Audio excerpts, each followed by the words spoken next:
Ekyama buli mukozi w'olususu kyatatera kwogera mu nsi yonna. Abantu bangi nnyo balabika bulungi naye nga w'omubuuza kyama ki ekyo ky'oyina ekikulabisa obulungi okozesa ki? Abantu bangi nnyo bakodowalira ebyo bye bakozesa okulabika obulungi ku nsusu zaabwe.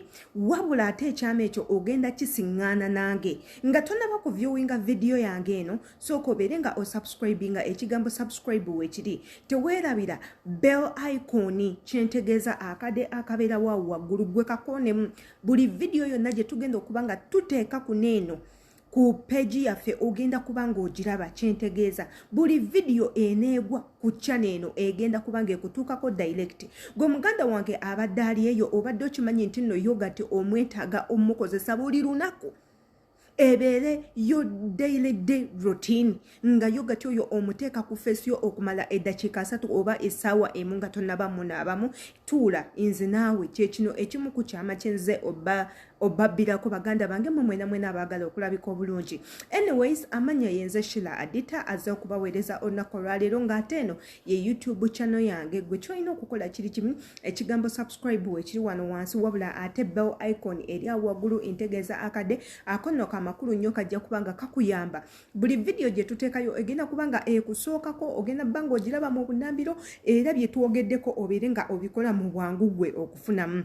Baganda bange mwena abaagala otereza olususu eno remedy twagisomako dda naye tetwagimalayo ate era nga remedy eno nkulu nnyo gwe wena eyeetaaga okulabika obulungi kino olina okikolerawo immediately okikole buli lunaku okumala wiiki namba okikole buli lunaku okumala omwezi mulamba oba osobola ogifuukira yo daily routine nga buli kino okikola buli lunaku ewatali nnaku ewatali mwezi ewatali mwaka nga bw'osobola okubeerawo nga bw'otasobola kubeerawo nga teweesize bizigo neno remedy bw'oba ogikola eri mmwe abatalina access ku bizigo nga tobifuna tobyetaaga weetaaga Yoghurt yekka beera ng'okozesa Yoghurt yekka. Yoghurt ono jjukira ayambako ku skin pigmentation. Yoghurt ono akuyambako okususumbulako olususu olwo olwafa. Yoghurt ono atta obuwuka obulwaza pimples n'obuleeta dark spots.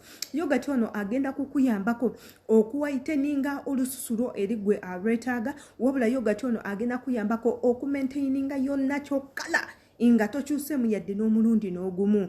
Omuntu agenda gamba osoose tugamba nti nno awaiteninga olususu. Yes, asobola okuwaiteninga olususu ng'olina by'oyongeddemu n'obigatta ne Yoghurt osobola okweruka wabula ate gwe ayagala okusigala ne kala nga efaanana eyange teweetaaga kwongeramu kintu kyonna weetaaga Yoghurt. Katwogere ku kika kya Yoghurt ky'osobola okuteekamu. Twetaaga Yoghurt atali mu sukaali, Yoghurt atali mu kintu kyonna wabula nga Yoghurt taliimu munnyo taliimu sukaali.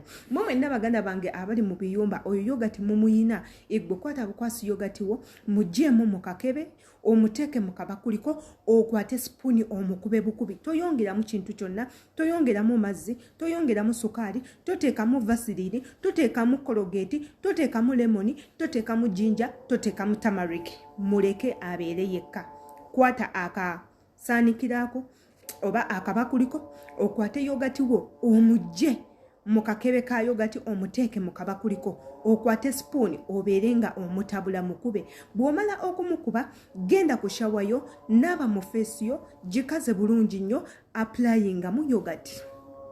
Teekako Yoghurt olususu lwonna muteekemu face yonna ogiteekemu teweerabira okuteeka waneeno wansi w'amaaso ku bizigiro by'amaaso yonna siigayo bulungi nnyo. Bw'omala okusiigayo ng'olaba face yo ebunye bulungi nnyo birekeemu okumala eddakiika 3. Nkuddiramu bw'omala okuteeka mu face yo yonna teweerabira kuteeka waneeno wansi w'amaaso under eye. Teekawo bulungi nnyo waggulu teekayo bulungi nnyo Yoghurt abune musiige yenna skin yo obirekeko okumala eddakiika 3. Osobola n'obirekako for 1 hour oba half an hour. Wetugamba half an hour techi tuba tugamba birekeeko eddakiika 3 tuba tutegeeza birekeeko 1 hour bw'obanga oyagala.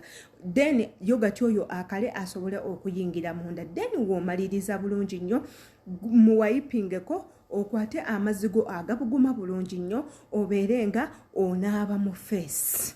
Naaba mu face yo bulungi nnyo Yoghurt oyo omuggyeko. Muganda wange ogenda okuva eyo nga kasikini kaseerera buseerezi kati nga bw'olaba kano akange kaseerera buseerezi kati kasikiini nga kaseerera buseerezi bwe kati remedy eyo w'ogikola buli lunaku okumala emyezi bw'ogikola lunaku okumala weeks bw'ogikola lunaku okumala emyaka togenda kuddamu kukaaba skin gwena video eno bw'ebanga ekunyumidde nkusaba obeere nga okomentinga wansi awo likinga sharinga teweerabira bell icon gikonemu ne video endala ojja kubanga ekutukako bulungi nnyo imbaagala nnyo